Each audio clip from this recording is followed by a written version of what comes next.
Thank you. It's hard not to, it's almost hard not to get emotional, which is weird. This is college football, right? But to Provo, to BYU, to the people, whether you're a member of the Church of Jesus Christ of Latter-day Saints or whether you could not be further removed from that, thank you.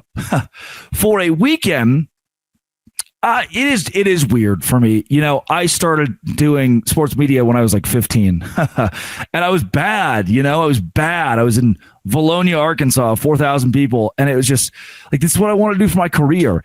And the fact that I get to sit, do you understand who you're listening to? Some 42, flip it around. Dyslexia? I can't even do the English either. Flip it around. 24-year-old with a microphone in a cabin right now, right? I don't have a fancy studio.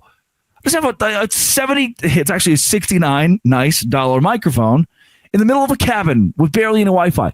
And you listen. Like the people that came up to me this weekend and were like, dude, Santa Claus analogy kind of rocks. Like, how do you know what that is? Who's listening to this, right? I'm just grateful. And I'm grateful for the way that BYU, the way that the fan base, the way that a lot of Big 12 fan bases have embraced this show. And there's a moment after the game. Can I tell you something kind of like I'm getting a little deep here. I have a lot of thank yous and I want to promote so much of what makes Provo special and things that I think people in Provo are missing in their backyard. When the students stormed the field, I was like, man, I want to go on the field. I'm not going to storm it, but I'm going to go down there, take a couple pictures, good little promotional deal. And at the back of my mind, I'm like, okay, if you're a journalist, like what journalist storms the field with the kids? And who do I see? The second I get on the playing surface, Brian Santiago, athletic director of BYU. And he walks up to me and he gives me a hug. And I was like, Papa B, sorry for being on the field. I know media is not allowed. Like, this is my bad. He's like, I have no idea what you're talking about. Enjoy it. And the opportunity to congratulate him, to give him a hug. It goes back to when I first land in Salt Lake and I drive to Provo. Lee and Bethany and McKellar, the Visit Utah Valley, Explore Utah Valley folks, Skylar Beltran, the county commissioner who brought me out the first time in July. They're like, hey, we'll plan your itinerary. Let's get you to Corn Bellies. Come hang out at Corn Bellies. Let's get you to opportunities to hang out with Quinn in downtown Provo and go thrifting and go to Thrifthood and get a ton of like cool BYU stuff and the discounts of nice people just being courteous and generous. And I show up at the Marriott. We go to the Marriott in downtown Provo and like the GM is there, the guy who runs the show, and he just shakes my hand like, love your show, love your stuff, like the hospitality of a free stay for a night. And then we go from that to paragliding with Arias. You think you're badass? You're not until your name is Arias and you can paraglide. And we do that with the Explore Utah Valley folks on Friday morning and go from that into antique stores. And was it Spanish Fork had this big antique thing. And I'm like, what is there not to do in the Utah Valley? What is there not to do in Provo? Where can I go to Midway or Heber and buy property, please? And then Chad, the GM at Sundance, Nick is the head of marketing. Chad's the GM. This guy is the same guy who calls Robert Redford Bob. He's like, oh yeah, Bob. Yeah, he was my mentor for, over a decade. Like, wow.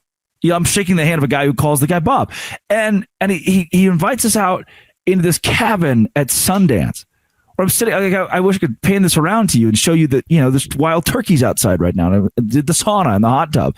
And I dove into the little river. He drove us in his truck because he knew we couldn't see the summit because the ski lifts aren't going during the daytime. He drove us in his truck to the top of this ledge, and you overlook all of Sundance.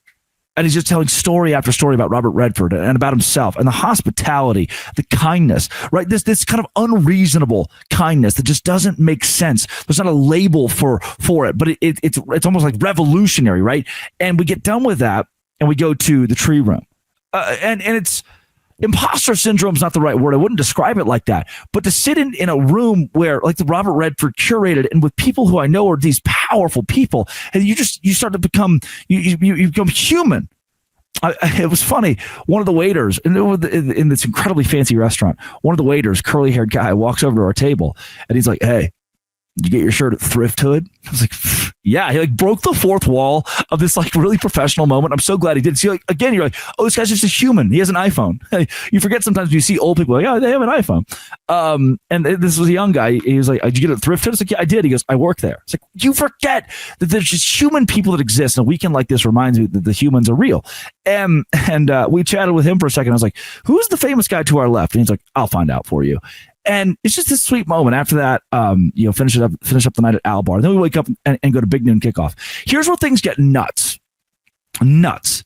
Show up to Big Noon, and first part, like shake Dave Portnoy's hand. Is like, yeah, Dave with the Savannah Bananas, and Dave hates them. And so we giggled about that for a bit, and then move over and shake. Tom Holmoe sees me and gives me a massive hug. He's like, he's the BYU athletic director for a long time. It's like, Tom, it's so good to see you. And then Terrell for the Big 12 conference, he gives me a big hug. It's like, these guys, the Big 12 conference, he says, anything that the conference can do for Locked On Big 12, we would love to help. And Holmoe says, it was always great helping support you in your endeavors. And this is not just me. It's a web of people from Valonia, Arkansas, to Waco, Texas, to Savannah, Georgia, to pit stops in Alaska or Massachusetts or wherever, that these people that have poured into me are kind of the culmination of shaking and hugging and all of these things. Tom Holmoe or Terrell or Brian Santiago or Tom Rinaldi, who in 2019 visited my class at Baylor, and he walks in and he gives us a big speech about how you can do anything you want. And I was like, hey, Tom, I saw him at Big News. Like, Tom, I'm play-by-play with the Savannah Bananas, and I do a podcast now. And Tom was like, what? It's like, yeah, it kind of started with you. And then RG3 walks up. And I, like, we went to the same college, but he's just like a Heisman winning quarterback. I don't know the guy. And he walks up and he's like, so how do you like Locked On? This is the equivalent, right, of like, I want to find the right actor. John Travolta walks up to you. He's like, hey, how you like working at Deloitte? You're like, how do you know that? Gave the guy a hug. He's like, I love the mullet too, which was great. And, I go from a moment like that where you meet all these people, Jason Benetti, all these people who inspired me when I was a kid and now are coworkers. But I get chills, I get emotional, stuff like that. And then I walk into, BYU TV HEMA. There's a point in the day, I'm going to get really transparent here. There's a point in the day, I met so many awesome BYU fans. And I jumped on with Alex, who's the Utah guy on the radio. That was great. And then Ben Criddle. And after that, I just needed a break. It's like, dude, I love meeting these people. I love meeting BYU and Utah fans and saying hello to the podcast listeners. I just needed 10 minutes. I hadn't eaten. I just needed a second to step away. And Hema, who is with BYU TV, and Aubrey, they're like, dude, just come in our tent. Come backstage. Max Hall's back here. Say hello. And just come sit.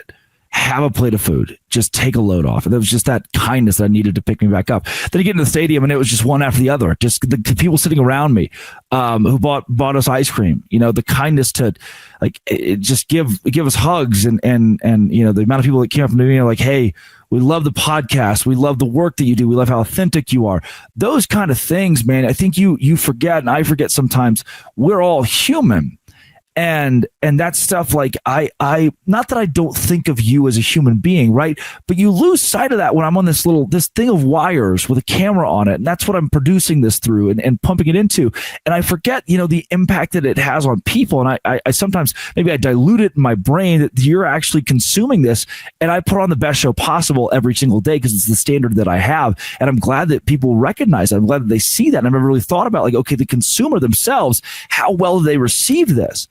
It's always been like, how can I up my own standard? But then hearing from you that you, all of you, appreciate that. It's different, sitting around BYU fans, sitting around Utah fans, getting a cougar tail, right? And then getting down on the field after the game and rushing the field. And Brian Santiago, the BYU athletic director, gives me a hug. And